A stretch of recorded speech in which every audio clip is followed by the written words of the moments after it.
Assalamualaikum warahmatullahi wabarakatuh. Kami dari kelompok 3 akan menjelaskan tentang Islam di Jawa. Anggota kelompok kami yaitu saya sendiri Maulidah Hasanah dengan NIM T20187087 dan teman saya Novi Ifatul Aziza dengan NIM T20187090 dan teman saya Umi Uswatul Lutfia dengan NIM T20187105. Di sini saya akan menjelaskan tentang pengertian Wali Songo. Wali Songo sendiri yaitu 9 orang yang telah mencapai tingkat wali atau satu derajat tinggi yang mampu mengawal babahan hawa songo atau mengawal 9 lubang dalam diri manusia sehingga memiliki peringkat wali. Kata wali berasal dari bahasa Arab, suatu bentuk singkatan dari waliullah yang berarti orang yang mencintai dan dicintai Allah. Sedangkan kata songo berasal dari bahasa Jawa yang artinya 9.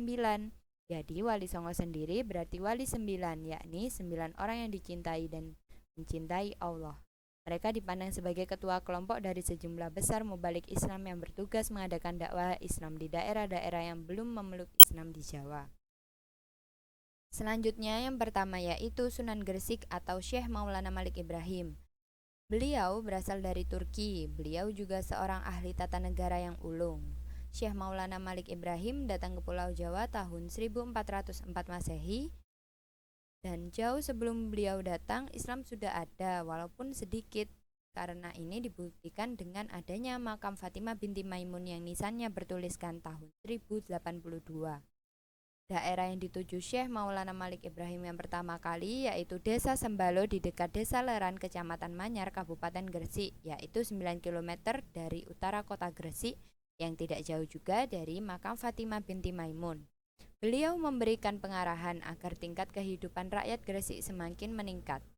Beliau memiliki gagasan mengalirkan air dari gunung untuk mengairi sawah dan ladang. Syekh Maulana Malik Ibrahim, seorang wali songo yang dianggap sebagai ayah dari wali songo. Beliau wafat di Gresik pada tahun 882 Hijriah atau 1419 Masehi. Selanjutnya yaitu Sunan Ampel atau Raden Rahmat. Raden Rahmat merupakan putra Syekh Maulana Malik Ibrahim dari istrinya yang bernama Dewi Chandrawulan. Beliau memiliki aktivitasnya dengan mendirikan pesantren di Ampel Denta di dekat dengan Surabaya. Pengaruh dakwah Islam Sunan Ampel beserta putra, saudara, menantu, kemenakan, kerabat, dan murid-muridnya yang tersebar di berbagai tempat. Islam yang berkembang di Jawa karena perjuangan dakwah Sunan Ampel dan para penyebar Islam pada abad ke-15 dan ke-16 adalah Islam yang unik. Sekalipun usia senjanya, Sunan Ampel sudah menjadi tokoh yang sangat dihormati oleh masyarakat sebagai sesepuh wali songo. Namun tidak ada keseragaman yang mencatat kapan tokoh asal Campak itu meninggal dunia dan beliau wafat pada tahun 1478 dimakamkan di sebelah Masjid Ampel. Yang ketiga yaitu Sunan Bonang atau Raden Magdum Ibrahim. Nama aslinya Raden Magdum Ibrahim. Beliau merupakan putra dari Sunan Ampel. Sunan Bonang sendiri terkenal sebagai ahli ilmu kalam dan tauhid. Sunan Bonang, putra keempat dari Sunan Ampel dari perkawinan dengan Nyai Ageng Manila Putri Arya Teja atau Bupati Tuban. Kediaman Sunan Bonang yaitu Desa Bonang di daerah Lasem. Selain dikenal pandai mengubah tembang-tembang Jawa, Sunan Bonang juga dikenal sebagai guru tasawuf yang diyakini memiliki kekuatan keramat, sebagaimana lazimnya seorang wali. Dan beliau wafat di Pulau Bawean pada tahun 1525 Masehi. Sekian dari saya, akan dilanjutkan teman saya. Assalamualaikum warahmatullahi wabarakatuh. Perkenalkan, nama saya Novi Ifatul Azizah dengan NIM T20187090 dari kelas Matematika 3. Di sini saya akan melanjutkan presentasi dari Mbak Maulidah Hasanah. Sunan Giri. Beliau adalah putra Maulana Ishaq, yaitu Syekh Wali Lanang, saudara dari Maulana Malik Ibrahim As-Samarkandi. Ibu dari Sunan Giri adalah Dewi Sekardadu dari Belambangan, Banyuwangi. Bersama Sunan Bonang, yakni Mahdud Ibrahim, mereka belajar ilmu agama dari Sunan Ampel. Kebesaran Sunan Giri terlihat antara lain sebagai anggota Dewan Wali Songo. Namun, Sunan Giri tidak bisa dilepaskan dari proses pendirian kerajaan Islam pertama di Jawa, yaitu Demak.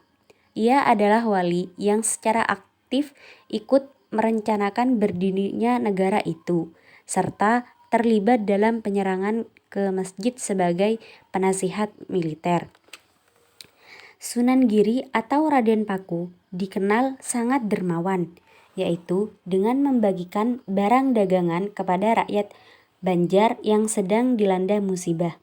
Dia mendirikan pondok pesantren yang dinamakan Pesantren Giri. Sunan Giri mengembangkan dakwah Islam melalui pendidikan masyarakat dengan memanfaatkan seni pertunjukan yang sangat menarik minat masyarakat.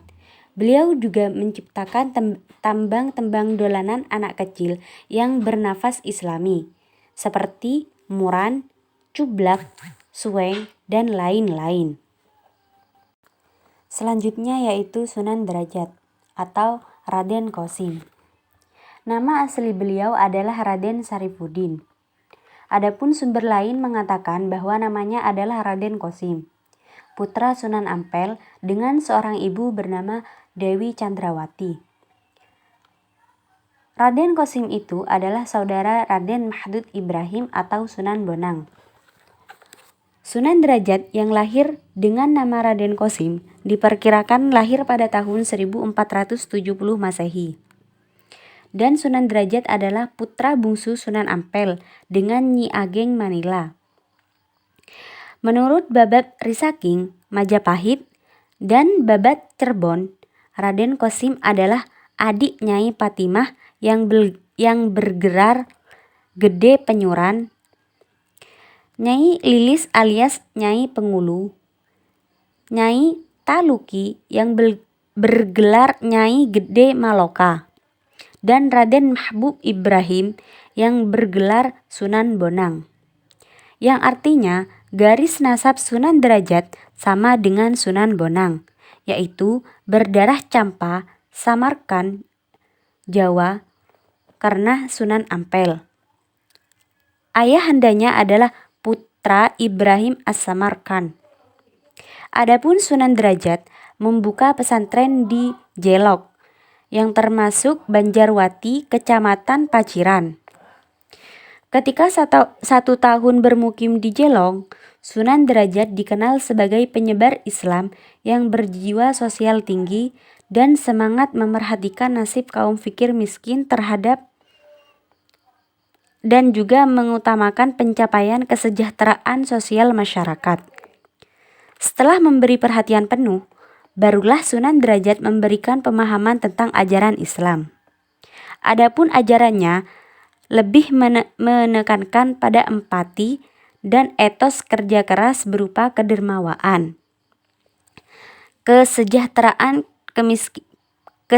kemiskinan, usaha menciptakan kemakmuran, solidaritas sosial, dan gotong royong.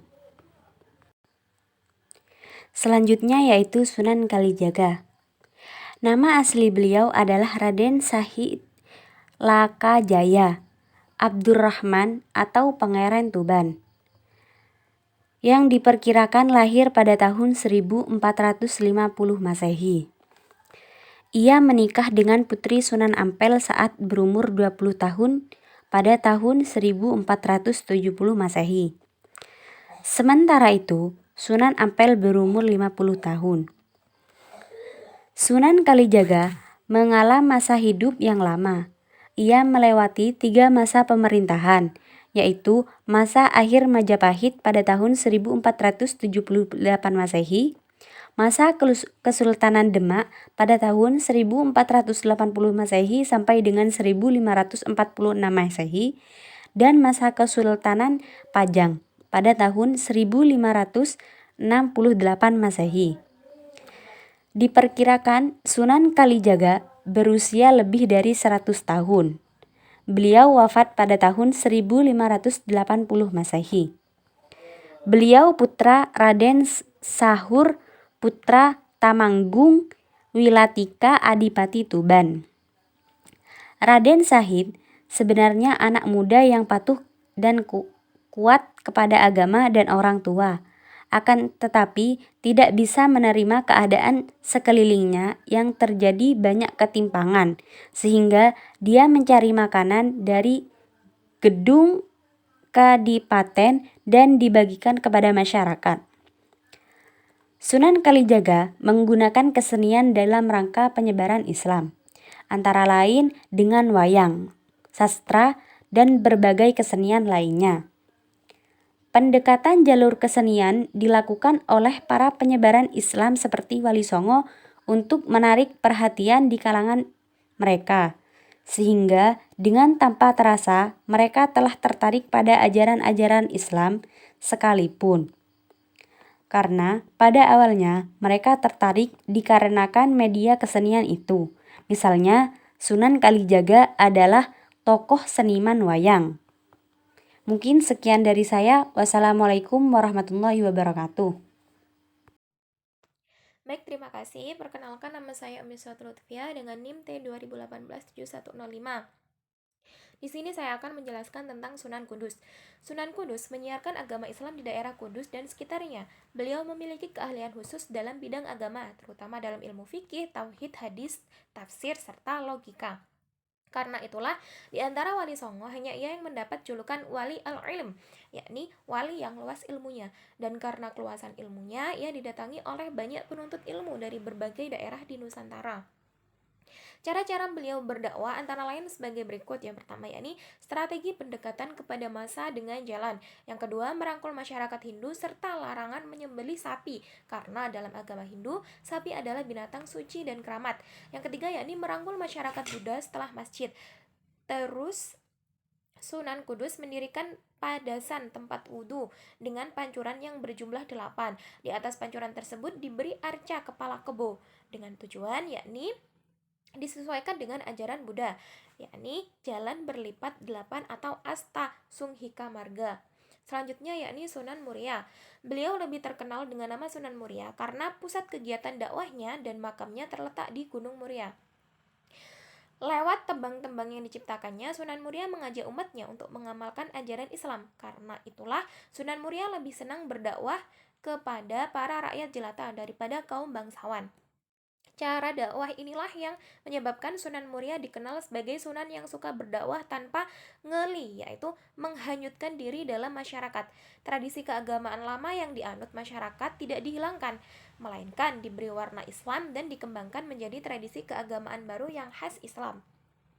Sunan Muria menjalankan dakwah Islam melalui pendekatan budaya dalam seni pewayangan. Misalnya, Sunan Muria diketahui suka menggelar sejumlah lakonan, carangan, pertunjukan wayang, gubahan, Sunan Kalijaga seperti Dewa Ruci, Dewa Serani, dan lain sebagainya. Melalui media pertunjukan wayang, Sunan Muria memberikan penerangan-penerangan kepada masyarakat tentang berbagai hal dalam kaitan dengan tauhid. Selanjutnya yakni Sunan Gunung Jati. Salah satu strategi dakwah yang dilakukan Syarif Hidayatullah atau Sunan Gunung Jati dalam memperkuat kedudukan sekaligus memperluas hubungan dengan tokoh-tokoh berpengaruh di Cirebon adalah melalui pernikahan, sebagaimana yang telah dicontohkan oleh Nabi Muhammad SAW. Syarif Hidayatullah menikahi tidak kurang dari 6 orang perempuan sebagai istri. Kisah dakwah Islam yang dilakukan Syarif Hidayatullah selain ditandai kisah pernikahan, pencairan ilmu, dan peperangan, juga ditandai dengan penggalangan kekuatan para tokoh yang dikenal memiliki kesaktian dan kekuatan politik, serta kekuatan bersenjata. Nah, berikutnya yakni hasil sukses yang diperoleh Wali Songo dalam menyebarkan dakwah Islam di tanah Jawa tidak bisa lepas dari metode-metode yang dipakai kala itu. Yang pertama yakni berdakwah melalui jalur keluarga atau perkawinan. Yang kedua yakni dengan mengembangkan pendidikan pesantren yang mula-mula dirintis oleh Syekh Maulana Malik Ibrahim. Yang ketiga yakni dengan mengembangkan kebudayaan Jawa. Dalam kebudayaan Jawa, Wali Songo memberikan andil yang sangat besar.